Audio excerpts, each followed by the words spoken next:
তাকে কিয়ামতের ময়দানে জাহান্নামের কাঠগড়ায় দাঁড় করিয়ে দিবে। তাহলে বোঝা গেল আমার হাত আমার বিপক্ষে কথা বলবে, আমার পা আমার বিপক্ষে কথা বলবে, আমার কান আমার বিপক্ষে সাক্ষী দিবে, আমার চোখ আমার বিপক্ষে সাক্ষী দিবে। আল্লাহ রাব্বুল আলামিন তারপরে বলেন, তোমাদের শরীরের চামড়া পর্যন্ত তোমাদের বিপক্ষে কথা বলবে। আমার ভাই, আমার বন্ধুরা, তাহলে বোঝা গেল আমাদের শরীরের অঙ্গ প্রত্যঙ্গগুলি কিয়ামতের ময়দানে আমাদেরকে আসামির কাঠগড়ায় দাঁড় করানোর জন্য আল্লাহ রাব্বুল আলামিনের সামনে সব প্রকাশ করবে। এমত অবস্থায় মানুষ সেদিন অবাক হয়ে, হয়রান হয়ে নিজেদের শরীরের অঙ্গ প্রত্যঙ্গগুলিকে সম্বোধন করে বলবে, ওরে হাত, তুই ছিলি বলে তো আমি অমুককে স্পর্শ করেছিলাম, তুই ছিলি বলে অমুককে আমি থাপ্পড় লাগিয়েছিলাম, তুই ছিলি বলে আমি অমুকের গায়ে অমুকের মাথার উপরে লাঠি মেরেছিলাম। এই করে করে শরীরের অঙ্গ প্রত্যঙ্গ গুলিকে সম্বোধন করে বলবে। আর শরীরের অঙ্গ প্রত্যঙ্গ গুলি সেদিন বলবে, আল্লাহ রাব্বুল আলামিন দুনিয়াতে তোমার অধীনে দিয়েছিলেন, অতএব তুমি যেভাবে পরিচালনা করেছিলে সেভাবেই পরিচালিত হয়েছিলাম, কিন্তু রব্বুল আলামিন এখন আমাকে কথা বলার সুযোগ দিয়েছে, অতএব আমি তোমার অপরাধের কথাগুলি স্বীকার করতে বাধ্য। তার মানে শরীরের অঙ্গ প্রত্যঙ্গগুলি আপনার আমার বিপক্ষে চলে যাবে। এবার এক নম্বর পয়েন্টে শেষ করে দিলাম, দুই নম্বরে চলে যাই।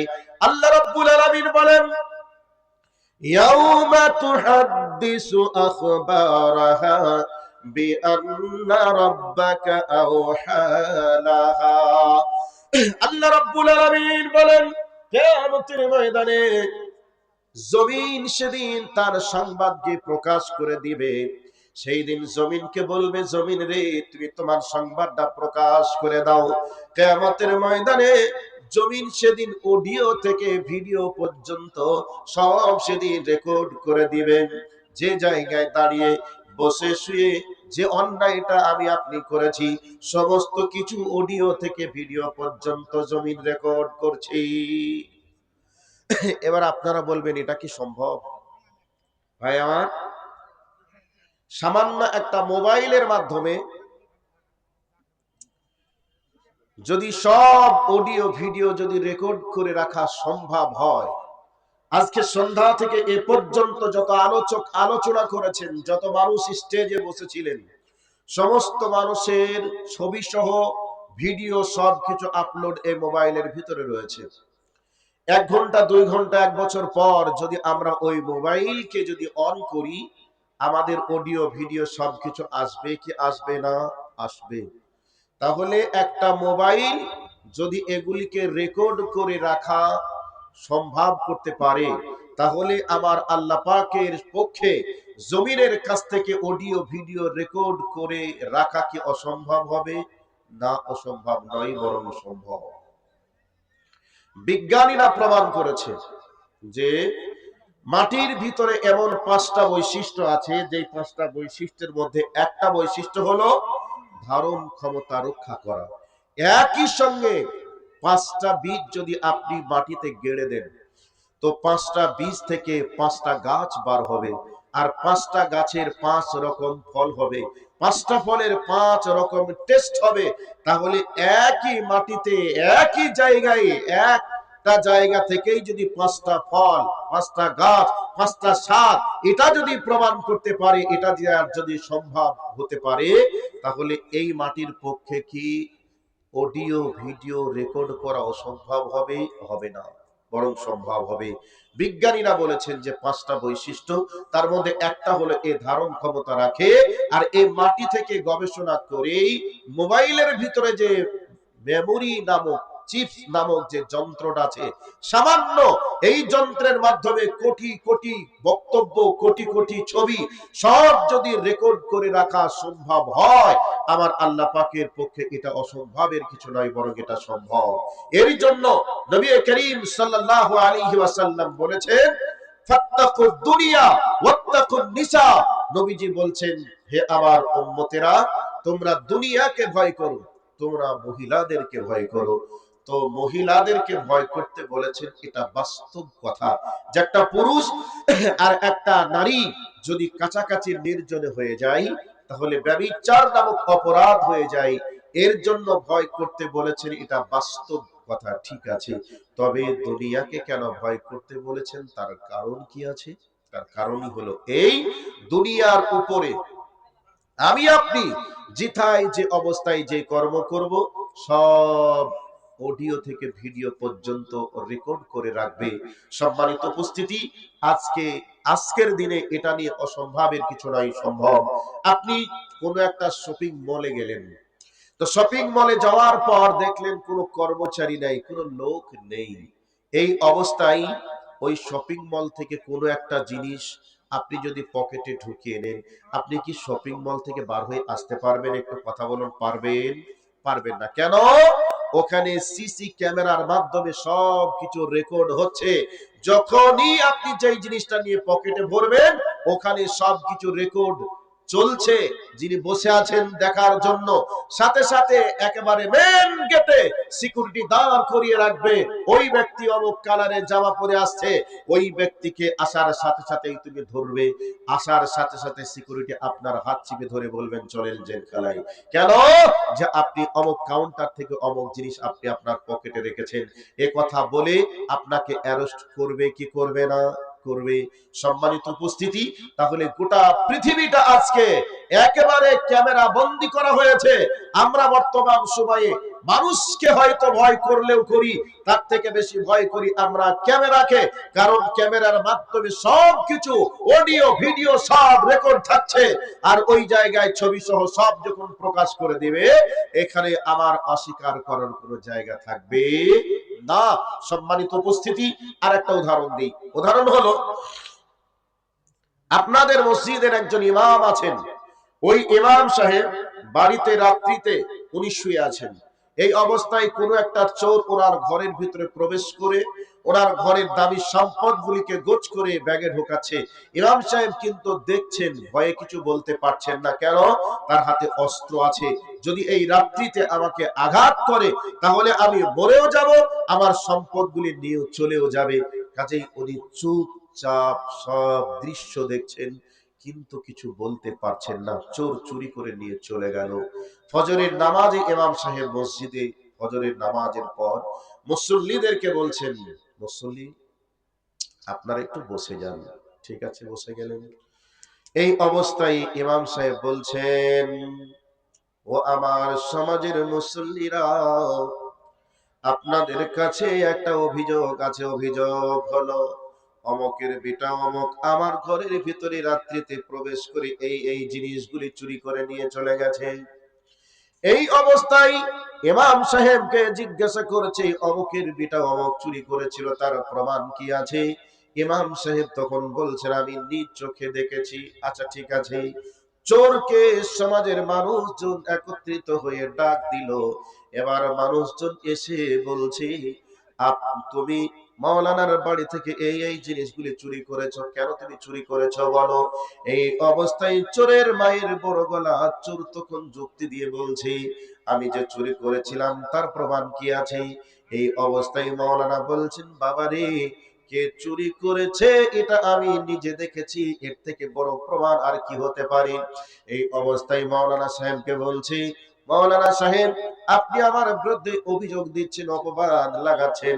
যদি আপনি নিজেই দেখেন তাহলে তখন কেন বলেননি, এখন কেন বলছেন? আপনি বয়স্ক মানুষ, কি দেখতে গিয়ে কি দেখেছেন? না, আমি চুরি করিনি। এই কথা বলার পর ইমাম সাহেবকে দোষী সাব্যস্ত করার জন্য লান তান করতে শুরু করলো, অভিযোগ দিতে শুরু করলো। এই অবস্থায় ইমাম সাহেব তখন বলছে, বাবা রে, আমি বৃদ্ধ মানুষ, হয়তো ভুল বলছি, এটা তোমার দাবি, কিন্তু আমি বলছি আমি ঠিক বলছি। যদি তুমি বিশ্বাস না করো, চলো আমার ঘরের দিকে চলো। এবার ঘরের দেওয়ালের দিকে লক্ষ্য করে বলছেন, বাবা তুমি দেখো তো আমার দেওয়ালে এই জায়গায় কি লাগানো আছে, তুমি দেখো। যখনই দেখেছেন ক্যামেরা লাগানো আছে, চুরির 56 ইঞ্চি সিনাটা সাথে সাথে 26 ইঞ্চি হয়ে গেল। এই অবস্থায় ইমাম সাহেব বলছে, বাবা এবার তোমাকে ভিডিও সহ সব যদি দেখায়, তাহলে তুমি কি বিশ্বাস করবে কি করবে না? ইমাম সাহেবের কথা শুনে আর কিছু বলার সুযোগ পাবে না, সাহস পাবে না। এর মানে হলো সবকিছু অডিও থেকে ভিডিও পর্যন্ত সবকিছু রেকর্ড আছে, আর কোন রকমের যুক্তি কাজ করবে না। বর্তমান পৃথিবীতে আমরা মানুষকে বুঝি দেওয়ার জন্য 6কে কেটে 9 করি, 9কে কেটে 6 করি, এবং আমরা মানুষের চোখে ফাঁকি দেওয়ার জন্য আমরা বাইরে বাইরে সুদের টাকার লেনদেন চালাই, যাতে করে এলাকার মানুষ কেউ আমাকে সুদখোর না বলে, ঘুষখোর না বলে। আর নারী পুরুষ আজকে মোবাইলের মাধ্যমে কন্টাক্ট করে, যোগাযোগ করে পরকীয়া করছে, অন্যায় কাজ করছে, দূরপাল্লায় গিয়ে মনে করে পৃথিবীর কোন মানুষ আমাকে দেখলো না, আমি এই অন্যায় করি। কাজেই অন্যায় করার পর সে নিজেকে বলে আমি একেবারে ধোয়া তুলসীর পাতা, শতসিদ্ধ মানুষ, আমি কোনো অন্যায় করি এ ব্যাপারে কেউ জানে না, মানে আমি বেঁচে যাই, এ কথা মানুষ মনে করে। কিন্তু আল্লাহ রাব্বুল আলামিন বলছে, বান্দারে তুমি যেটাই যে অবস্থায় যে কর্ম তুমি করবে, সমস্ত কর্মের রেকর্ড জমিন সব কিছু রেকর্ড করে রাখবে। তার মানে আপনার শরীর, আপনার অঙ্গ প্রত্যঙ্গ আপনার বিপক্ষে সাক্ষী প্রদান করবে, এবং জমিন সব কিছু রেকর্ড করে রব্বুল আলামিনের সামনে জমা করে দিবে। 2 নম্বর ক্লোজ করলাম। নাম্বার 3, আমার সম্মানিত শায়েখ বসে আছেন, ইনার পূর্বে আপনাদের এই আব্দুল্লাহপুর মাদ্রাসার যিনি শাইখুল হাদিস ছিলেন, আশরাফুল হক রহমানী রাহিমাহুল্লাহ, উনি মারা গেছেন। তা উনি জীবনে কোন মাদ্রাসায় পড়াশোনা করেছেন, কত সালে জন্মগ্রহণ করেছেন, কি কি বই লিখেছেন, সমস্ত কিছু ওনার আত্মজীবনীতে ওনার মৃত্যুর পর লেখা চলছে বা লেখা হয়েও গেছে। তো এই পৃথিবীর যারা দামি মানুষ, ওই দামি মানুষের আত্মজীবনী প্রকাশ হয় তেনাদের মৃত্যুর পর। ঠিক তেমনি ভাবে আল্লাহ সুবহানাহু ওয়া তাআলার কাছে আমরা দামি একটা মাখলুক, সৃষ্টি জীব। এই দামি মাখলুক সৃষ্টি জীব হিসাবে আমাদের জীবনের ইতিহাসকে রচনা করা হচ্ছে। আর ইতিহাস একটা মারাত্মক জিনিস, যেই মারাত্মক জিনিসে জীবনের সবকিছু ক্ষমা করলেও ইতিহাস কিন্তু ক্ষমা করতে পারে না। ইতিহাস মানুষকে স্বর্ণ উজ্জ্বল দৃষ্টান্ত স্বরূপ মানুষকে দেখিয়ে দেয়, আর ইতিহাসই প্রমাণ করে আপনি কি। আর আপনার জীবন চরিত্রে যদি লাল কালির দাগ দিয়ে আপনার চরিত্রের উপরে লাল কালি দাগ পড়ে যায়, মানুষ আপনাকে জ্ঞানী বলতে পারে, মানুষ আপনাকে দামি বলতে পারে, কিন্তু মানুষ এ ব্যাপারে নিশ্চিত হয়ে যায় আপনি লোক হিসাবে, মানুষ হিসাবে দামি হলেও আপনার ক্যারেক্টার হিসাবে আপনার খুব একটা চরিত্র ভালো ছিল না, ক্যারেক্টার ভালো ছিল না। ওই ক্যারেক্টারের জায়গায় যদি লাল কালি পড়ে যায়, তাহলে মানুষ হিসাবে আপনি কতটা ইতর শ্রেণীর মানুষ, এ ব্যাপারে মানুষ কিন্তু প্রমাণ পেয়ে যায়। সম্মানিত উপস্থিতি, আমাদের জন্য আল্লাহ সুবহানাহু ওয়া তাআলা আমাদের জীবনের ইতিহাসকে রচনা করার জন্য তিনি রাইটার নিযুক্ত করেছেন, লেখক নির্ধারণ করেছেন। সেই লেখক লিখছে। ডান দিকে যিনি বসে আছেন, ভালো কাজ করলে তিনি লিখছেন, বাম দিকে যিনি বসে আছেন, মন্দ কাজ করলে তিনি লিখছেন। গোটা পৃথিবীর মানুষের চোখে ফাঁকি দিতে পারা যাবে, গোটা পৃথিবীর সিসি ক্যামেরা অফ হয়ে যেতে পারে। কিছুদিন পূর্বে হাড় কাঁপানো শীত গেল, ওই শীতে মানুষজন ফাঁকায় জীবন দাঁড়িয়ে থাকতে পারলো না। প্রচন্ড শীত, কুয়াশার কারণে সিসি ক্যামেরা পর্যন্ত ঝাপসা হয়ে গেছে। এই অবস্থায় অনেক মানুষ সুযোগ নেওয়ার চেষ্টা করেছে, যে যেমন মানুষ সে তেমন অপরাধ করেছে। বুঝে গেলাম গোটা পৃথিবীর মানুষ ঘুমিয়ে আছে। পুলিশ প্রশাসনের চোখে ফাঁকি দিয়ে, সিসি ক্যামেরার চোখে ফাঁকি দিয়ে আপনি অন্যায় করে নিলেন। এই অন্যায়ে কেউ আপনাকে ধরতে পারলো না, এটা নিশ্চিত আপনি মনে করলেন ঠিক আছে। কিন্তু যেই রাইটার, যেই লেখককে আল্লাহ রাব্বুল আলামিন নির্ধারণ করেছেন, ওই রাইটারের কাছ থেকে কোনো ফাঁকি দেওয়ার সুযোগ নেই। তিনার ঠান্ডাও লাগে না এবং তিনার গরমও লাগে না, তিনার প্রস্রাব পায়খানাও নেই এবং তিনার তন্দ্রা নেই, তিনার নিদ্রা নেই। যে সেই তন্দ্রায় চলে গেল, নিদ্রায় চলে গেল। এই অবস্থায় আপনি গোপনে কিছু অন্যায় করে নিলেন, এই অবস্থায় লিখুনি থেকে আপনি বেঁচে গেলেন, এমনটা চলবে না। বরং রাত 12টা কেন, রাত 13টা 14টার সময়তেও যদি আপনি পানির তলে ডুব মেরে যদি অন্যায় করেন, আসমানের নিচে জমিনের উপরে ফাঁকা জায়গায় যদি অন্যায় করেন, তবু রাইটার আপনার কলম ধরে বসে আছে লিখনির জন্য। অতএব আমার আপনার জীবনের ইতিহাসকে অঙ্কন করা হচ্ছে, লেখক হিসাবে নির্ধারণ করা আছে। অতএব আল্লাহ রাব্বুল আলামিন কিয়ামতের ময়দানে এই লেখকের মাধ্যমে যা কিছু জমা করে রাখছেন, সেই কিয়ামতের ময়দানে এগুলি আমার আপনার জন্য সবকিছু প্রকাশ করা হবে। তাহলে 3 নম্বরটাকেও ক্লোজ করে দিলাম, এবার 4 নম্বরে চলে যাই। আল্লাহ রাব্বুল আলামিন বলেন, আল্লাহর একটা বৈশিষ্ট্য হলো আল্লাহুস সামিউন বাসীর। আল্লাহ তিনি নিজে দেখতেও পান এবং নিজে শুনতেও পান। বান্দা হিসাবে আমরা জিথাই যে অবস্থায় যে কর্ম করি, রব্বুল আলামিন আমাদেরকে আরশে আজিম থেকে তিনি স্বচক্ষে দেখেন। আমরা কিভাবে কথা বলি, ওই কথাটার পিছনে কাকে সন্তুষ্ট করতে চাই নাকি কাউকে হিদায়াত করতে চাই, এ ব্যাপারে যে কথাগুলি বলি, এই কথাগুলির ব্যাপারে রব্বুল আলামিন তিনি সবকিছু শ্রবণ করেন এবং রব্বুল আলামিন তিনি সবকিছু তা লক্ষ্য করেন। আল্লাহ রাব্বুল আলামিন বলেন, ইন্নাহু আলিমুম বিজাতিস সুদূর। ভাইরা আমার, এমন কিছু জিনিস আছে যেই জিনিসগুলি আমরা খালি চোখে দেখতে না পেয়ে আমরা যন্ত্র ব্যবহার করি। ওই যন্ত্রের মাধ্যম দিয়ে আমরা না দেখার জিনিসগুলিকে দেখার চেষ্টা করি। বিজ্ঞান উন্নত প্রযুক্তি আবিষ্কার করেছে, যেই উন্নত প্রযুক্তির মাধ্যমে আমরা খালি চোখে যে জিনিসগুলিকে দেখতে পাই না, ওই জিনিসগুলিকে মেশিং এর সাহায্যে দেখতে পাই। সম্মানিত উপস্থিতি, মেশিং এর সাহায্যে যে জিনিসটা আমরা দেখি, ওটাকে যদি কোটি গুণ, কয়েকশো কোটি গুণে ভাগ করে ক্ষুদ্র থেকে অতি ক্ষুদ্র করা হয়, ওই জিনিসগুলিকে পর্যন্ত আল্লাহ রাব্বুল আলামিন তিনি একেবারে নিজ চোখে দেখতে পান। তো আল্লাহ রাব্বুল আলামিন তিনি এমন একজন না বলার জিনিস পর্যন্ত শ্রবণ করেন, যেগুলি আমরা দেখতে পাই না, ওই জিনিসগুলি পর্যন্ত তিনি সচক্ষে তা লক্ষ্য করেন, দেখতে পান। সম্মানিত উপস্থিতি, একে সামনে রেখে একটা বাস্তব দিক কথা বলি। একই লেপের তলে, একই বালিশে আপনার স্ত্রী আর আপনি মাথা লাগিয়ে শুয়ে আছেন। আপনার অন্তরের ভিতরে কি যেন কথাটা লুকোচুরি খেলছে, আপনার স্ত্রী পর্যন্ত এখনো জানে না। আপনার স্ত্রীর অন্তরে কি যেন লুকোচুরি খেলছে, এখনো পর্যন্ত আপনিও জানেন না। আল্লাহ রাব্বুল আলামিন বলছে, বান্দারে, তোমার অন্তরের ভিতরে কি যেন লুকোচুরি খেলছে, পৃথিবীর কেউ দেখেও নি, পৃথিবীর কেউ জানেও না, কিন্তু আমি রব্বুল আলামিন তোমার ওই না বলার কথাটা, অন্তরের লুকোচুরির কথাটা রব্বুল আলামিন আমি জানতে পারি। রব্বুল আলামিন তিনি জানতে পারেন, বোঝা গেল। সম্মানিত উপস্থিতি, আল্লাহ সম্পর্কে আর একটু বলে দিই।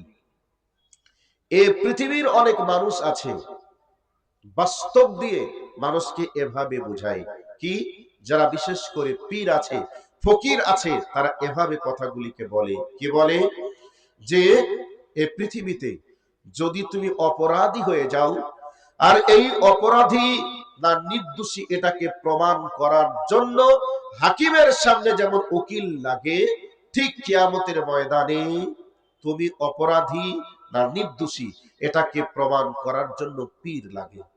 তার বাস্তব এভাবে বুঝাই। কিন্তু আমি তাদেরকে এভাবে বলি যে আমরা যখন অপরাধটা করেছিলাম, দুনিয়ার এই হাকিম আমাদের অপরাধ সম্পর্কে কি সে কি দেখেছিল নাকি শুনেছিল? সে দেখেও নি, শুনেও নি। আমার নামে এফআইআর হয়েছে, মামলা হয়েছে। এই এফআইআর মামলা পুলিশ যেভাবে চার্জশিট বানিয়েছে, ওই চার্জশিট অনুযায়ী আমাকে অপরাধী প্রমাণ করা হয়েছে। পক্ষের একজন আইনজীবী এটাকে নির্দোষী প্রমাণ করার জন্য বলবে না, এ কাজ করিনি, এটা ভুল করে লেখা হয়েছে। ঠিক যেভাবে উকিল বলবে, উকিলের বলা দেখে হাকিম জজ সেটাকে বিচার করে নির্দোষী না দোষী এটাকে সাব্যস্ত করবে। সম্মানিত উপস্থিতি, আমাদের যিনি রব, এই রবের সামনে কাউকে বলা লাগবে না, সেখানে কাউকে লিখনি হিসাবে জমা করে নির্দোষী না দোষী এটাকে প্রমাণ করার জন্য কাউকে প্রয়োজন হবে না। আল্লাহ রাব্বুল আলামিন তিনি বান্দার প্রত্যেকটা জিনিসের ব্যাপারে তিনি নিজ কানে শ্রবণ করেন, নিজ চোখে তা দেখেন। ওই জায়গায় কাউকে বলে প্রমাণ করা লাগবে না তুমি দোষী না নির্দোষী। তাই দুনিয়ার হাকিমের সঙ্গে আখিরাতের মহান প্রভু হাকিমের সঙ্গে কম্পেয়ার করা যাবে না, তুলনা করা যাবে না। সম্মানিত উপস্থিতি, এবার আল্লাহ সম্পর্কে আর একটু বলে দিই। কি আল্লাহ রাব্বুল আলামিন তিনি কেমন একজন পাওয়ারফুল রব, সেই পাওয়ারফুল রব সম্পর্কে আমাদের আকীদা সাফ করা লাগবে। কেমন আকীদা সাফ করা লাগবে? মনে করে নেন আমাবস্যার রাত, ওই আমাবস্যার রাতে আকাশ ভর্তি মেঘ, তাহলে আমাবস্যার রাতটা এমনিতে অন্ধকার, আবার যদি আকাশ ভর্তি মেঘ হয়ে যায় আরো অন্ধকার হবে। এই অবস্থায় কালো একটা পাথরের উপর, মানে আবার অন্ধকার, ওই পাথরের উপর দিয়ে যদি একটা কালো পিঁপড়ী যদি হেঁটে হেঁটে চলে যায়, রব্বুল আলামিন তিনি আরশে আজিম থেকে এই কালো ঘুটঘুটে অন্ধকারে কালো পিঁপড়িটাকে পর্যন্ত রব্বুল আলামিন তিনি আরশ থেকে সচক্ষে দেখতে পারেন। এবং পিট পিট করে পানি পড়ছে, এই অবস্থা দিয়ে একটা সামান্য পিঁপড়ি হেঁটে চলে যাচ্ছে। এই পানির আওয়াজকে অতিক্রম করার পরেও আল্লাহ সুবহানাহু ওয়া তাআলার কানে এই পিঁপড়ির পায়ের আওয়াজটা পর্যন্ত রব্বুল আলামিনের কানে পৌঁছে যায়। কাজেই আমি আপনি কিভাবে কথা বলছি না বলছি এ ব্যাপারে মানুষকে ধোঁকা দিয়ে বোকা বানানো গেলেও যেতে পারে, কিন্তু রব্বুল আলামিনের কাছে ধোঁকা দিয়ে বোকা বানানোর কোনো সুযোগ নেই, কারণ তিনি সব দেখেন এবং সব তিনি শ্রবণ করেন। সম্মানিত উপস্থিতি, তিনি এমন একটা পাওয়ারফুল রব, তিনি এমন যে একটা মহা সমুদ্রের তলদেশে সামান্য একটা মাছ যদি আটকে যায় আর ওই পানির তল থেকে যদি বিপদ থেকে উদ্ধারের জন্য ডাক দেন আর তিনি যদি না শুনতে পান, তাহলে ওকে বিপদ থেকে কে উদ্ধার করবে? ওর যে ক্ষুধা লেগেছে মহা সমুদ্রের তলদেশে, এক পেট ক্ষুধা নিয়ে এক জায়গায় আটকে রাজ্জাক রাজ্জাক বলে ডাক দিচ্ছে, আর আল্লাহ যদি তার কণ্ঠের আওয়াজ শুনতে না পান, তাকে খেতে কে দিবে? কাজেই তিনি সব দেখতে পান, সবকিছু শুনতে পান। কিয়ামতের ময়দানে আমি আপনি অপরাধী কিনা তিনি সচক্ষে তিনি নিজে বলবেন তুমি এই এই অন্যায় করেছো। তাহলে এই চার রকম পদ্ধতিতে বিচার চলবে। আমরা কেউ কি এই বিচারের হাত থেকে বাঁচতে পারবো কিনা আমরা একটু লক্ষ্য করে দেখি। যদি কারোর কিছু মোবাইলে রেকর্ড হয়ে থাকে, ভিডিও সহ রেকর্ড হয়ে থাকে, আর আমি যদি জানতে পারি আমার গোপন তথ্য অমকের মোবাইলে রেকর্ড আছে, আমি সেই মোবাইলটাকে নিয়ে কখন ওই যে ফারাক্কা ব্রিজের তলে ফেলবো, নাকি আমি এই মোবাইলটা কোনো জায়গায় সফটওয়্যার মেরে ডিলিট করে দিতে পারি, এ ভাবনা চিন্তা আমি করব। মোবাইলটা পেলেই আমি ডিলিট করে দিয়ে আমার অশ্লীলগুলিকে ঢেকে রাখার চেষ্টা করব। নদীর পানিতে ফেলে দিয়ে আমার মোবাইলটা পর্যন্ত একেবারে নষ্ট করে দিলেই আর কিছু প্রকাশ হবে না, এ ভাবনা চিন্তা আমরা অনেকেই করি। তাহলে ডিলিট করে দেওয়ার একটা অপশন আছে, নষ্ট করে দেওয়ার একটা অপশন আছে। বর্তমান প্রযুক্তি এত উন্নত, আজকে এখান থেকে 2000 কিলোমিটার দূরে যদি আমি মনে করি যে একটা শহরকে এখান থেকে একটা শহরকে ধ্বংস করে দেওয়া হবে, যদি এখান থেকে একটা মিসাইল ছুড়ে দেওয়া হয়, এত উন্নত প্রযুক্তির যুগে এখান থেকে একটা মিসাইলের যদি মিসাইলকে যদি টিপে দেওয়া হয়, তাহলে 2000 কিলোমিটার দূরে গিয়ে একটা শহরকে ধ্বংস করে দেওয়া সম্ভব হবে। এত উন্নত প্রযুক্তির যুগ। সম্মানিত উপস্থিতি, পৃথিবীর এমন কোন সফটওয়্যার নেই, এমন কোন প্রযুক্তির আবিষ্কার নেই আমার আপনার আমলনামাতে যেই অপরাধগুলি জমা হচ্ছে সেই অপরাধকে সফটওয়্যার মেরে ডিলিট করে দিবে। এইরকম কোন প্রযুক্তি পৃথিবীর বিজ্ঞানীরা আবিষ্কার করতে পারবেও না। এভাবে যদি কিয়ামত পর্যন্ত, এভাবে যদি কয়েক হাজার বছর পর্যন্ত বিজ্ঞানীরা যদি আবিষ্কার করে যায় গোটা পৃথিবীকে একটা রিমোটের মাধ্যমে গোটা পৃথিবীকে যদি ধ্বংস করে দেওয়ার মতো প্রযুক্তি আবিষ্কার করতেও পারে, কিন্তু আমার আপনার আমলনামাকে নষ্ট করার জন্য ডিলিট করে দেওয়ার মতো এইরকম কোন সফটওয়্যার আবিষ্কার করতে পারবেও না। কাজেই সেই দিনে আমাকে আল্লাহ সুবহানাহু ওয়া তাআলা এবার আমার জিন্দেগীর এই 4 রকম পদ্ধতির সবকিছু রেকর্ড করে আমাদেরকে আল্লাহ রাব্বুল আলামিন বান্দাকে বলবেন ইকরা কিতাবাক, তুমি পড়ো, তোমার জিন্দেগিতে তুমি কি কি করেছো সব এখানে লেখা আছে। এবার আপনাদের প্রশ্ন থাকবে, মাওলানা সাহেব লেখা থাকবে বুঝলাম না, তো কোন ভাষায় লেখা থাকবে? আরবিতে হবে? যদি আরবিতে এসে যাই তাহলে আব্দুল্লাহপুর মাদ্রাসায় ছুটবেন, যে মাদ্রাসার শাইখুল হাদিস উনি আরবিকের উপরে দক্ষ আছেন, কাজে ওনার কাছে গেলে এর অনুবাদটা আমরা খুঁজে পাবো।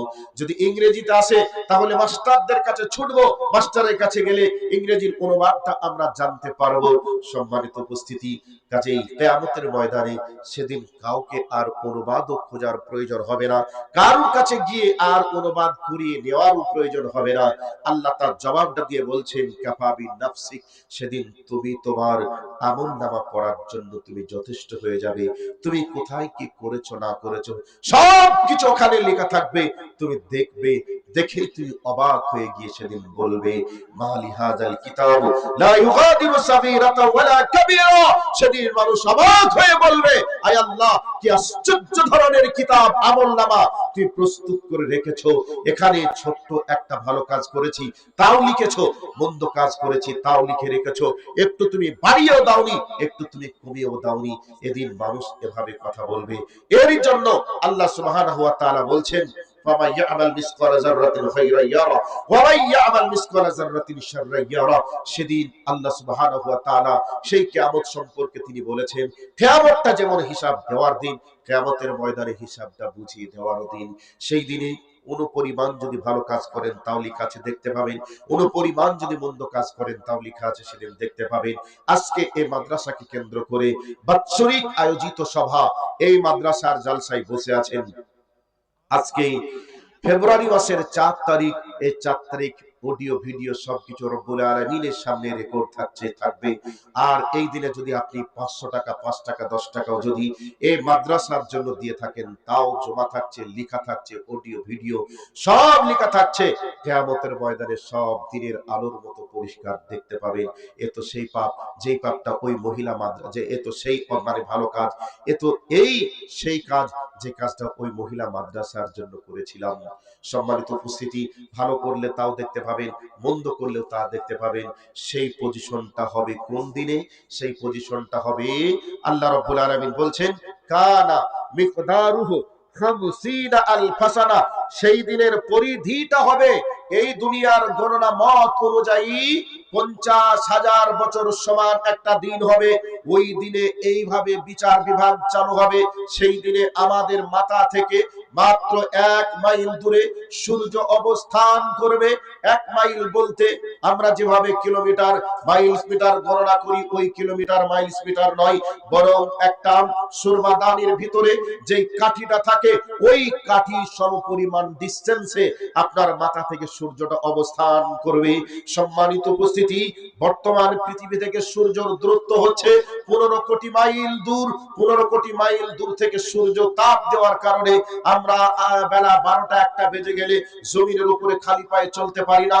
রাত 12টা পর্যন্ত, 11টা পর্যন্ত রোদের তাপে এমন ভয়াবহ তাপ, ছাদ হিট হয়। ওই হিটের কারণে একবারে রাত্রি 11টা 12টা পর্যন্ত পাকার সঙ্গে ভাপ নামে, এগুলিকে আমরা অনুভব করতে পারি। তবে সেই দিনে মানুষের মাথা থেকে মাত্র 1 মাইল দূরে, মোটামুটি ধরে নেন 2 থেকে 3 ইঞ্চি 4 ইঞ্চি দূরে সূর্য অবস্থান করবে। 50,000 বছর সমান দিন হবে। সেই দিনের পজিশন, পরিবেশটা কতটা খাতারনাক, ভয়াবহ হবে, আমরা সেই দিকে লক্ষ্য রেখে একটু কথার শ্রবণ করার চেষ্টা করি, আমরা একটু বোঝার চেষ্টা করি। ওই দিনে কয়েক শ্রেণীর মানুষকে, 7 শ্রেণীর মানুষকে রব্বুল আলামিন তিনি যে সিংহাসনে বসে বিচার করবেন, ওই সিংহাসনের তলে 7 শ্রেণীর মানুষকে আশ্রয় প্রদান করবেন। তার মধ্যে একটি হলো যারা দান করবে ডান হাতে, বাম হাতে টের পাবে না, বুঝতে দিবে না। এই ধরনের ব্যক্তিদেরকে আল্লাহ আরশে আজিমের নিচে ছায়া প্রদান করবেন।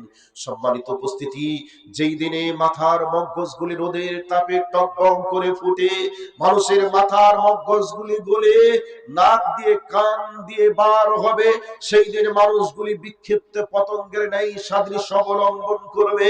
সেই দিন মানুষগুলি নিশাদার দ্রব্য পান করে একবার পরে আর একবার উঠে, এইভাবে আচরণ যেভাবে করে সেইভাবে কিয়ামতের ময়দানে মানুষগুলি বিক্ষিপ্ত পতঙ্গের ন্যায় আচরণ করবে, নিশাদার দ্রব্য পানকারী মানুষদের সাদৃশ্য অবলম্বন করবে। আল্লাহ পাক বলছেন ওয়া হুম বিসুকারা, সেদিন নিশাদার দ্রব্য পান করে মানুষগুলি মাতাল হবে না, ওয়ালাকিন্না আযাবাল্লাহি শাদীদ, সেই দিনে মানুষ ভয়াবহ, জাহান ভয়াবহ হাসরের ময়দানের দৃশ্য দেখে মানুষগুলি একেবারে বিক্ষিপ্ত পতঙ্গের ন্যায় মাতালের মতো সাদৃশ্য অবলম্বন করবে। সেই ভয়াবহ রোদের তাপ থেকে বাঁচতে পারবে 7 শ্রেণীর মানুষ। তার মধ্যে এক শ্রেণীর হলো যারা ডান হাতে আমলনামা আর ডান হাতে দান করে বাম হাতে বুঝতে দিবে না। এই ধরনের মানুষগুলি কেবলমাত্র আল্লাহকে সন্তুষ্ট করার জন্যই দান করবে। এখানে নারী পুরুষ আবাল বৃদ্ধা বনিতা যেই বা যারা আছেন, মানুষ তো চলেই গেছেন, যেই বা যারা আছেন তাদের মধ্য থেকে আমি একজনকে কমপক্ষে দেখতে চাই যে বলবেন হ্যাঁ আমি ডান হাতে দান করলাম, বাম হাতকে বুঝতে দিলাম না। মানে এই নয় যে আমি ডান হাতে দান করলাম বাম হাত বুঝলো না, তার মানে এটা নয়, বরং আমি দান করলাম একমাত্র আল্লাহকে সন্তুষ্ট করার জন্য, কোনো পৃথিবীর মানুষকে দেখানোর জন্য নয়। এই উদ্দেশ্যে একজন ব্যক্তি আসবেন আর 1000 টাকা হলেও দিবেন আর আল্লাহকে বলবেন আল্লাহ সেই জটিল ও কঠিন দিনে, যেই দিন আমার শরীরের অঙ্গ প্রত্যঙ্গ অপরাধী বানিয়ে আমাকে আসামির কাঠ গড়ায় দাঁড় করাবে, তবে সেই দিনে 7 শ্রেণীর মানুষের এক শ্রেণী হলো যে ডান হাতে আমল না, ডান হাতে দান করে বাম হাতে টের পাবে না। মানে আমি তোমাকে সন্তুষ্ট করার জন্য 1000 টাকা দান করে সেই ভয়াবহ রোদের তাপে ভয়াবহ হাসরের ময়দানে মাথার মগজগুলি ফুটে টকবক করে নাক দিয়ে কান্দে বার হবে। ওই জায়গা থেকে বাঁচার জন্য কেবলমাত্র তোমাকে সন্তুষ্ট করার জন্যই 1000 টাকা এই মহিলা মাদ্রাসায় দিলাম। মাবুদ তুমি সেই হাসরের ময়দানে ভয়াবহ বিপদ থেকে বাঁচিয়ে আমাকে তুমি আরশে আজিমের নিচে ছায়া প্রদান করিও। এই নিয়াতে একজন হলেও 1000 টাকার আবেদন করলাম। এমন কেউ আছেন যিনি বলবেন ওই ভয়াবহ বিপদ থেকে বাঁচার জন্য 1000 টাকা দিব? আরেকজন কেউ কি বলবেন যে আমি এই বিপদ থেকে বাঁচার জন্য 500 টাকা দিব? সম্মানিত উপস্থিতি, আজকে যে মাদ্রাসা তৈরি হয়েছে এই মাদ্রাসা হলো মহিলা মাদ্রাসা। এই মাদ্রাসা জাতির জন্য কতটা প্রয়োজন, এই পৃথিবীতে যত মহামনীষী তৈরি হয়েছে, যত বড় বড় পদস্থ ব্যক্তিরা তৈরি হয়েছে, সব ব্যক্তিরাই সর্বপ্রথম যিনি ভূমিকা পালন করেছেন সেই ব্যক্তিগুলি হলেন মহিলারা, এক কথায় মায়েরা। ইমাম মালিক রাহিমাহুল্লাহ তিনি শৈশবে গান শুনতে এবং গান বলতে পছন্দ করতেন। মা তেনাকে গাইড এভাবে করলেন, বেটা আমি তোমাকে জন্ম দিয়েছি, আমি মা হিসেবে তোমাকে বলে দিলাম তোমার মুখ থেকে আমি যেন আর কোনোদিন গান শুনতে না পাই, আমি যেন তোমার কানে আর গান শুনতে কোনোদিন দেখতে না পাই। আজ থেকে তোমাকে আমি জামা পরিধান করিয়ে দিলাম, আজ থেকে এই মুখ দিয়ে আল্লাহর কোরআন তুমি শ্রবণ করবে, আল্লাহর কোরআন বলবে, আর তুমি এই কান দিয়ে আল্লাহর কোরআন শ্রবণ করবে। মা যেদিন থেকে গাইড শুরু করলেন, এই গাইডের মাধ্যমে যুগ শ্রেষ্ঠ মুহাদ্দিস হিসেবে উপহার দিয়ে তিনি চলে গেছেন। তিনি হলেন ইমাম মালিক রহমতুল্লাহ আলাইহির মা। যদি ভূমিকা না পালন করতেন তাহলে এত বড় মুহাদ্দিস তৈরি হতেন না। ইমাম রাবিয়া তৈরি হওয়ার পিছনে ওনার মা ভূমিকা পালন করেছিলেন। ইমাম বুখারী রাহিমাহুল্লাহ তৈরির পিছনে ভূমিকা পালন করেছিলেন তিনার মা। এভাবে বাল্য অবস্থাতে যারা গাইড করে নিজেদের সন্তানকে বুকে আগলিয়ে রেখে গাইড করে যারা মানুষ করতে চাই, তারা এই পৃথিবীর মহামনীষী হিসেবে তৈরি হয়। বর্ধমানের মাটিতে গত বছরে একটা ভিডিও ভাইরাল হলো, 9 বছরের একটা কন্যা সন্তানকে তার মা বাড়িতে পড়িয়ে কোরআনের পূর্ণাঙ্গ হাফেজা হিসাবে উপহার দিয়েছেন। এর নাম মা। আজকে এই মহিলা মাদ্রাসা থেকে যদি আলেমা তৈরি হয়ে যায়, হাফিজা তৈরি হয়ে যায়, সালিহা সিদ্দিকা তৈরি হয়ে যায়, তাহলে আমাদের সমাজে বিপ্লব আসবে। ওই মায়ের পেট থেকে বড় বড় আলিম জন্মগ্রহণ করবে, বড় বড় মুজাদ্দিদ জন্মগ্রহণ করবে, হাফেজ কারি মাওলানা জন্মগ্রহণ করবে। কাজেই এই মেয়েদের মাদ্রাসা জাতির জন্য চরম এবং পরম প্রয়োজন হয়ে উঠেছে। এর জন্য মাদ্রাসা তৈরি হয়েছে। এই মাদ্রাসার জন্য যে যেভাবে পারবেন সে সেভাবে একটু সাহায্যের হাতটা বাড়িয়ে দিবেন। যাদেরকে আল্লাহ অর্থ দিয়েছেন অর্থনৈতিক দিক থেকে সাহায্য করবেন, যাদের বিদ্যা দিয়েছেন বিদ্যা দিয়ে মাদ্রাসার সাহায্য করবেন, কিভাবে পঠন পাঠন দিককে উন্নত জায়গায় নিয়ে যাওয়া যায়, মানুষকে কিভাবে দ্বীনের তরবিয়তের শিক্ষা দেওয়া যায় এর ট্রেনিং দেওয়ার চেষ্টা করবেন।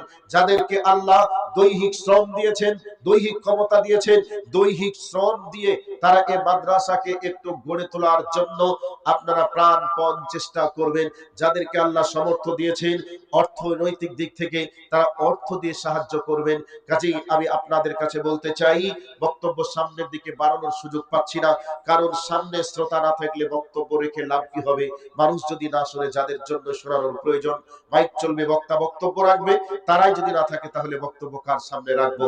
সেই জন্য আমি একটা বিষয়কে সামনে রেখে কথা বলছিলাম, যে বিষয়টি মানুষের জন্য চরম এবং পরম প্রয়োজন। কাজেই আপনাদের কাছে বলছিলাম, শেষের বেলায় একজন হলেও কি 1000 টাকা দেওয়ার আছেন? যে ব্যক্তি বলবেন আল্লাহ ওই মহা বিপদ থেকে বাঁচার জন্য, আমি তোমাকে সন্তুষ্ট করার জন্য মাদ্রাসার উন্নতি কল্পে 1000 টাকা দিলাম, আমার টাকার মাধ্যমে মাদ্রাসার বিল্ডিং তৈরি হবে, আমি মরে যাব, কিয়ামত পর্যন্ত বিল্ডিংটা চালু থাকবে, এই বিল্ডিং এ বসে বসে আলিমারা কোরআন পড়াবে, আর মায়ে মায়ে মানে ছোট্ট ছোট্ট মেয়েরা আল্লাহর কোরআন পড়বে, নবীর হাদিস অধ্যয়ন করবে, আর আপনার কবরে শুয়ে শুয়ে আপনি নেকি পেতে থাকবেন। এই নিয়তে হাসরের ময়দানে আপনি মহা বিপদ থেকে বেঁচে যাবেন, এই নিয়তে। 1500 টাকা। আসলে একটা কথা কি, আজমাল সাহেব তাই তো, মাশাআল্লাহ, আয় আল্লাহ, তোমার একজন প্রিয় বান্দা আজমাল হোসেন 1000 টাকা চেয়েছিলাম মাবুদ, 1000 টাকা নয়, তিনি 1500 টাকা দিয়েছেন। মাবুদ গো, এই দুনিয়ায় 1.5 কোটি টাকার সমপরিমাণ তুমি তাকে এই টাকার জন্য প্রতিদান দাও, বারাকা দান করো দুনিয়াতে, আর কিয়ামতের ময়দানে 150 কোটি টাকার সব তার আমলনামায় জমা করো। রব্বুল আলামিন, বাড়ির সকলকে তুমি 5 ওয়াক্তের নামাজি বানিয়ে নাও, আসমানি বালা জমিনি বালা থেকে তুমি তোমার বান্দাকে হেফাজত করো। রব্বুল আলামিন, যত আত্মীয় স্বজন এই দুনিয়ার মায়া ত্যাগ করে তোমার কাছে চলে গেছে, আল্লাহ তাদের সংকীর্ণ কবরকে প্রশস্ত করে দাও, অন্ধকার কবরকে তুমি আলোকিত করে দাও। রব্বুল আলামিন, তোমার বান্দাকে তোমার ঘরখানায় কাবাতে যাওয়ার সুযোগ করে দাও, আমিন, আল্লাহুম্মা আমিন। জাযাকাল্লাহ খায়রান জাযা ফিদ দুনিয়া ওয়াল আখিরা। আরেকটা বাচ্চা ছেলে, হয়তোবা মহিলাদের পক্ষ থেকে 100 টাকা, আল্লাহ তোমার কোন বান্দি 100 টাকা দিয়েছে, আল্লাহ আমি নাম জানি না, আমি লিখতে বলতে ভুল করলেও করতে পারি। রব্বুল আলামিন, তুমি একজন এমন পাওয়ারফুল রব, তোমার লিখতে বলতে কোনো কিছুতেই ভুল হয় না। রব্বুল আলামিন কে দিয়েছে, কোন উদ্দেশ্যে দিয়েছে আমরা জানি না, আল্লাহ দয়া করে তার মনের উদ্দেশ্যকে তুমি পূরণ করে দাও, জিন্দেগীর পাপগুলিকে তুমি maaf করে দাও। আত্মীয় স্বজন যারা নীরব নগরের মাটির বাসিন্দা হয়ে গেছে, আল্লাহ তুমি তাদেরকে জান্নাতুল ফিরদাউসের মেহমান বানিয়ে দাও, আমিন, আল্লাহুম্মা আমিন। রব্বুল আলামিন, আরেকজন তোমার বান্দাকে বান্দি জানি না 150 টাকা দিয়েছে, রব্বুল আলামিন তোমার বান্দার দানকে তুমি কবুল করে নাও, মনের আশাকে পূরণ করে দাও, হায়াকাল্লাহ বারাকাল্লাহ, জাযাকাল্লাহ খায়রান জাযা ফিদ দুনিয়া ওয়াল আখিরা। রব্বুল আলামিন, আরেকজন তোমার বান্দা 100 টাকা দিয়েছে রে মাবুদ, কি আশা উদ্দেশ্যে দিয়েছে আমি জানি না, আল্লাহ দয়া করে তোমার বান্দাদের মনের আশাকে পূরণ করে দাও, তাদের জীবনের পাপকে তুমি ক্ষমা করে দাও। আত্মীয় স্বজন যারা তোমার কাছে চলে গেছে, সবার অন্ধকার কবরকে আলোকিত করে দাও, অন্ধকার কবরকে আলোকিতর পাশাপাশি আল্লাহ তাদের সংকীর্ণ কবরকে প্রশস্ত করে দাও, কবরটা তুমি জান্নাতের সঙ্গে কানেকশন লাগিয়ে দাও, আমিন, আল্লাহুম্মা আমিন।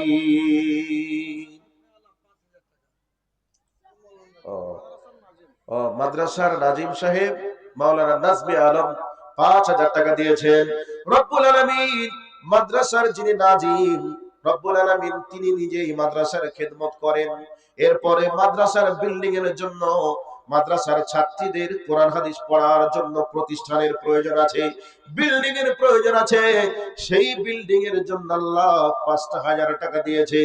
রব্বুল আলামিন তোমার বান্দারা এমনিতেই কত কষ্ট করে সংসার চালায়, মাস শেষে তাদের বেতন 8 থেকে 10,000, 12,000, 11,000 টাকা বেতন। এরপরে সংসার মেইনটেইন করে তোমাকে খুশি করার জন্য তোমারই দরবারে 5,000 টাকা দিয়েছে। রব্বুল আলামিন এই দুনিয়ায় 5 কোটি টাকার প্রতিদান তাকে দাও, পকেটে যেন 5 কোটি টাকার মালিক বানিয়ে দাও, 500 কোটি টাকার সব তার আমলনামাতে জমা করো। রব্বুল আলামিন তোমার বান্দাকে আসমানি বালা জমিনি বালা থেকে তুমি হেফাজত করো। রব্বুল আলামিন তার দ্বীনের মেহনত গুলিকে তুমি কবুল করে নাও। রব্বুল আলামিন তার বাড়ির সকল সদস্যকে আসমানি বালা জমিনি বালা থেকে তুমি হেফাজত করো। আত্মীয় স্বজন যারা নির্জন নগরে চলে গেছে, রব্বুল আলামিন তাদেরকে তুমি কবরের আযাব থেকে তুমি মাফ করে দাও, অন্ধকার কবরকে আলোকিত করে দাও, সংকীর্ণ কবরকে প্রশস্ত করে দাও। রব্বুল আলামিন তোমার বান্দাকে তোমার ঘরখানায় কাবাতে যাওয়ার তুমি তৌফিক দান করো।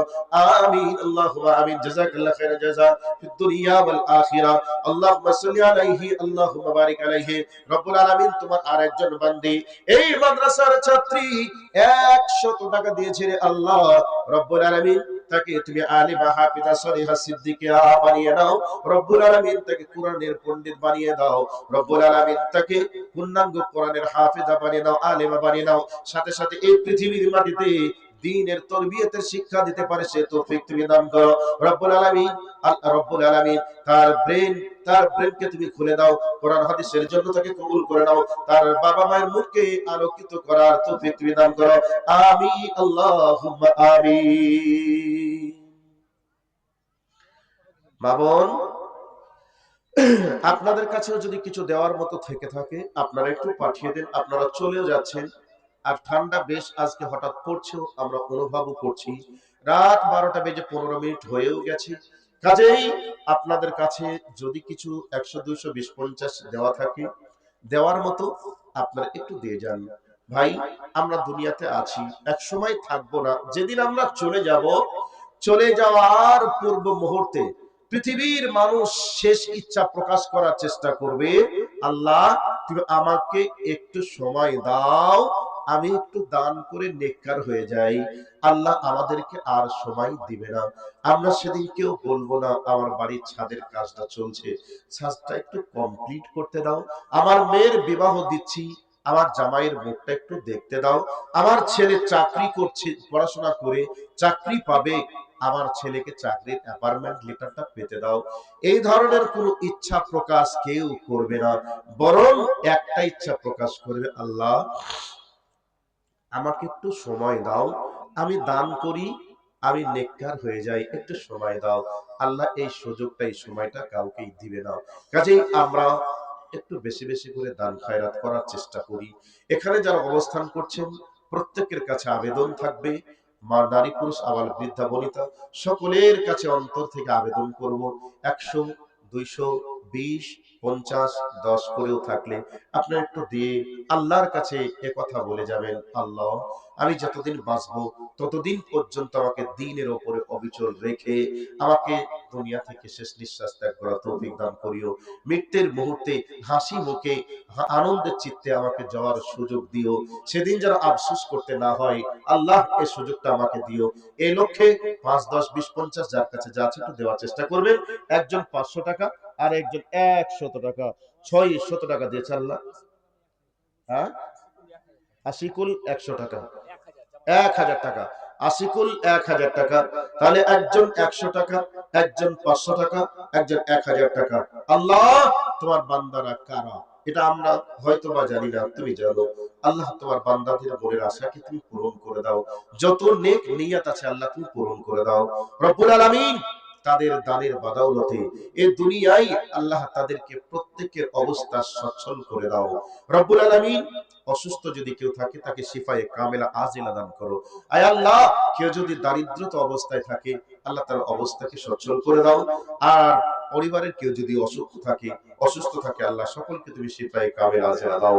যারা চলে গেছে তোমার কাছে আল্লাহ সকলের কবরটা তুমি অন্ধকারের কবরটাকে আলোকিত করে দাও, সংকীর্ণ কবরকে প্রশস্ত করে দাও, জান্নাতের বিছানা কবরে বিছিয়ে দাও। রব্বুল আলামিন তোমার কাছে দোয়া করি তোমার বান্দাদের মনের যত ভালো উদ্দেশ্য আছে আল্লাহ তুমি পূরণ করে দাও। আমিন। জাযাকাল্লাহ খায়রান জাযা ফিদ দুনিয়া ওয়াল আখিরা। আল্লাহুম্মা সাল্লি আলাইহি আল্লাহুম্মা বারিক আলাইহি। শেষের বেলায় একজন মায়েদের পক্ষ থেকে 100 টাকা দিয়েছে, আল্লাহ তুমি কবুল করে নাও, জাযাকাল্লাহ খাইরাল জাযা ফিদ দুনিয়া ওয়াল আখিরা। আল্লাহুম্মা সাল্লি আলাইহা আল্লাহুম্মা বারিক আলাইহা। আল্লাহ তোমার বান্দাদের দানকে তুমি কবুল করো, আমিন। তাকাব্বাল ইয়া রাব্বাল আলামিন। ভাইয়া, সামনে শ্রোতা না থাকলে কিছু কথা বাড়ানোর মতো আর সুযোগ থাকে না, তাই সন্ধ্যা থেকে পর্যন্ত যা আমরা আলোচনা করেছি, আল্লাহ সকল আলোচনাগুলিকে প্রত্যেকটা মানুষকে মানার তৌফিক দান করো। সাথে সাথে আল্লাহ, আমরা যারা বক্তা, আমাদেরকে তুমি আগে আমল করার তৌফিক দান করো, সাথে সাথে শ্রোতাদেরকে আল্লাহ তুমি কবুল করো রব্বুল আলামিন। আর তোমার বান্দাদেরকে প্রত্যেককেই তুমি দ্বীনের উপরে অবিচল রাখো। পৃথিবীতে বিশেষ করে মুসলিম উম্মার উপরে নির্যাতন চলছে, এই নির্যাতনের হাত থেকে মুসলিম উম্মাহকে আল্লাহ তুমি হেফাজত করো। আমরা যেদিন মারা যাব, কালমায়ে তাওহীদের প্রতি বিশ্বাস রেখে শেষ নিঃশ্বাস আমরা যেন ত্যাগ করতে পারি, সে তৌফিক তুমি দান করো। সকলে বলি আমিন। ওয়া মা আলাইনা ইল্লাল বালাগ। আসসালামু আলাইকুম ওয়া রাহমাতুল্লাহি ওয়া বারাকাতুহু। শেষের বেলায় আর হবে না, গলার আওয়াজ তো ঠান্ডা লেগে বসে আছে। জাযাকাল্লাহু খায়রাল জাযা ওয়া আহসানুল জাযা। এতক্ষণ পর্যন্ত আপনারা সকলে ফজিলাতুল শেখ জনাব মাওলানা ইবাদুল্লাহ ইসলাহি হাফিজাল্লাহ ওয়া তাআলার মুখ থেকে খুবই সুন্দর আর মিঠা সুরে বক্তব্য শুনছিলেন। রাত্রি অনেক হয়ে গেছে আর সত্তারঙ্গ সংখ্যা অল্প, কিন্তু ইচ্ছা হচ্ছিল কি আরো কিছু উনি বক্তব্য রাখতেন, কিন্তু মানুষ নেই। যাই হোক, মাগরিব থেকে এতক্ষণ পর্যন্ত আপনারা বিভিন্ন ওলামায়ে কেরামের মুখ থেকে কথাগুলো শুনলেন। মাগরিবের নামাজের পর থেকে এতক্ষণ পর্যন্ত আপনারা যে যতটা পারলেন আপনারা দিলেন। এখনো যারা বাকি আছে পরও আপনারা আগামীকাল দিতে পারে, অবশ্যই